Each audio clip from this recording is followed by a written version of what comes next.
ইচ্ছাশক্তিৰ প্ৰবল হ'লে জটিলতাই কোনো ধৰণৰ প্ৰতিবন্ধকতাৰ সৃষ্টি কৰিব নোৱাৰে। গভীৰ অমানিশা অথবা কাল ৰাতিৰ বুকুতে যিদৰে প্ৰভাত লুকাই থাকে, তেনেদৰে বুকুত সাহস বান্ধি আগুৱাই গৈ থাকিলে হেজাৰ পৰাজয়ৰ পাছতো জয়লাভ নিশ্চিত হৈ উঠে। চেঁচা হাতৰ বৰফ আজিৰ এই খণ্ডটি ভিডিঅ'টো স্কিপ নকৰি শেষলৈকে চাব। নদীখনৰ গাতে লাগি থকা সদায় ব্যস্ত চহৰ সেউজবোৰ দিনৰ ভাগত অতিমাত্ৰা কোলাহল হৈ থাকিলেও নিশাৰ ভাগলৈ চহৰখনত বিৰাজ কৰে কেৱল মৌনতা। এই মৌনতাৰ সুযোগ লৈ চহৰখনত ঘটে নানান অনৈতিক কাৰ্যকলাপ। হয়তো কোনোবাখিনি সৰ্বজন বিদিত, নতুবা কোনোবাটো বিষয় কোনেও নজনাকৈ নিজৰ বুকুত লুকুৱাই ৰাখিছে সেউজপুৰ চহৰখনে। চহৰখনৰ আগশাৰী ঠিকাদাৰ ৰক্তিম বৰুৱা চিন্তাত মগ্ন। এবছৰ আগতে তেওঁ গড়কাপ্তানি বিভাগৰ নিৰ্মীয়মান ৩মহলীয়া ঘৰটো বনোৱাৰ ঠিকা পাইছে, কিন্তু এবছৰ পাৰ হৈ যোৱাৰ পিছতো ঘৰটো সম্পূৰ্ণ হৈ উঠা নাই। কাৰণ এটাই, সেই ঘৰটো সাজিবলৈ অহা অভিযন্তাজনৰ পৰা আদিৰ পৰা পকা মিস্ত্ৰীলৈ কোনো মানুহ সেই ঠাইত এমাহতকৈ বেছি দিন থাকিব নোৱাৰে। অন্যহাতে বিভাগ ধৰি সময়সীমাৰ ভিতৰত কামখিনি কৰি নিদিলে ঠিকাদাৰ বৰুৱাৰ নিজৰেই বিপদ। তেনেতে বৰুৱাৰ ফোনত এটা ফোন আহি ক'লে। বৰুৱা চিন্তা ভংগ কৰিলে। ফোনটো চাই বৰুৱাই দেখে তেওঁ মহৰী যতীনে ফোন কৰিছে। বৰুৱাই ক'লে, অ' যতীন, কিবা খবৰ পাইছেনে? সিহঁত মোৰ পৰা। যতীনে ক'লে, পাইছোঁ দাদা, কেইটামান মিস্ত্ৰী পাইছোঁ, কিন্তু সিহঁতে দামটো অলপ বেছিকৈ কৈছে দাদা। বৰুৱা অলপ ধমক দিয়াৰ দৰে ক'লে, দামৰ কথা বাদ দে, সিহঁত যি বিচাৰে পাই যাব। গতিকে সিহঁতক কালিৰ পৰা কামত আহিব দিবি। পিছদিনা সন্ধিয়া গড়কাপ্তানি বিভাগৰ নিৰ্মীয়মান ৩মহলীয়া ঘৰটোৰ চোতালত এদল শ্ৰমিকৰ এখন গাড়ী আহি ৰলহি। গাড়ীখনৰ পৰা কমল, ৰতন, হীৰেন, বিমল আৰু তপনকে আদি কৰি কেইবাজনো শ্ৰমিক নামিল। প্ৰথম অৱস্থাত সেই ঠাইৰ পৰিৱেশটো কমলৰ মনত অলপ জয়াল যেন লাগিলেও সেই কৰ্তব্যৰ খাতিৰত মৌন হৈ ৰল। সময়ৰ লগে লগে সকলোবোৰ নিজৰ ব্যয়বস্তুৰ গাড়ীৰ পৰা নমাই নিৰ্মীয়মান ঘৰটোৰ দিশে খোজ ল'লে। কমলে পোনে পোনে পিছফালে গ'ল। বাৰাণ্ডাত জ্বলি থকা বাল্বটো পোহৰত সন্ধিয়াৰ আন্ধাৰৰ মাজতে কমলে দেখা পালে পিছফালে থকা পিটনি দৰাৰ পৰা ধোঁৱা ওলাই আহিছে।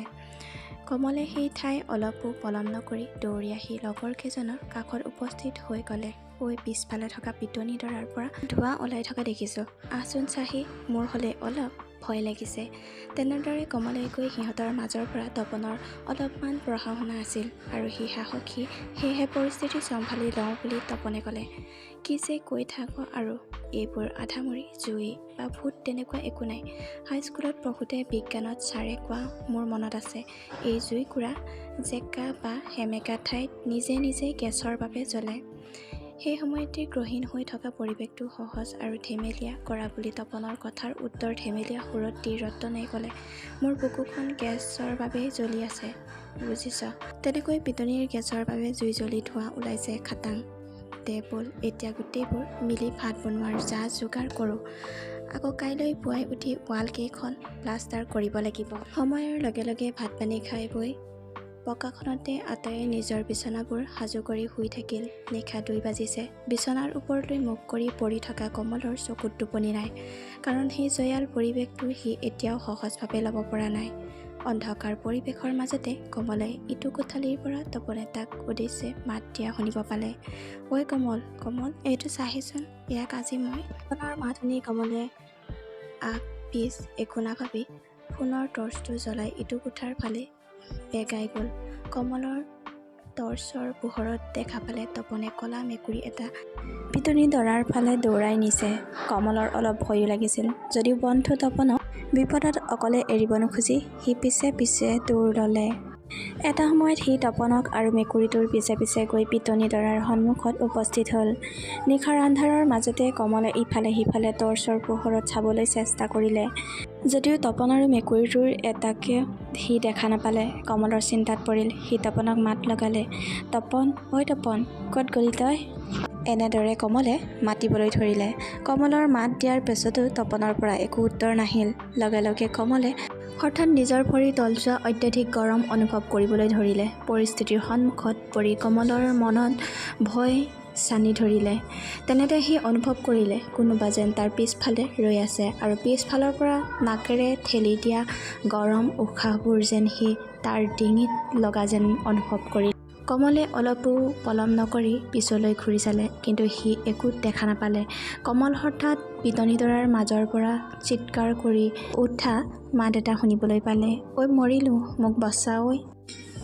এনেদৰে কমলে ঠাইতেই ঘূৰি লৈ টৰ্চটোৰ পোহৰ দি পিটনিডৰালৈ চাই দেখে তপনে মেটেকাবোৰৰ মাজত সোমাই সহায় বিচাৰি চিঞৰি আছে।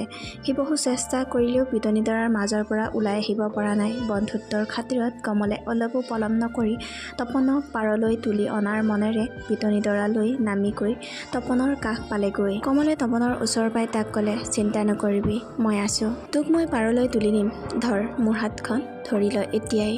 কিন্তু কমলৰ কথাত গুৰুত্ব নিদি তপনে বিকট হাঁহি এটা মাৰি মানৱ দেহৰ পৰা ধোঁৱালৈ পৰিৱৰ্তন হৈ অদৃশ্য হৈ পৰিল। চকুৰ সন্মুখতে ঘটা ঘটনাটো দেখি কমলৰ বুকুখন ধমককৈ মাৰিলে। তথাপিও মনৰ জোৰত সি বেগাই তাৰ পৰা উভতি আহোঁ বুলি উভতিব খোজোতে সি অনুভৱ কৰিলে সি পিটনিডৰাৰ পৰা উঠিব পৰা নাই। সি উঠিবলৈ চেষ্টা কৰিও বিফল হ'ল। বৰঞ্চ অধিক বল দি ওপৰলৈ উঠিবলৈ চেষ্টা কৰাৰ বাবে কমলে বেছিকৈ মেটেকাবোৰৰ মাজত সোমাই গ'ল। পৰিস্থিতিৰ সন্মুখত পৰি ভয়তে সি ক্ৰমাৎ লাহে ধীৰে সংজ্ঞাহীন হ'বলৈ ধৰিলে।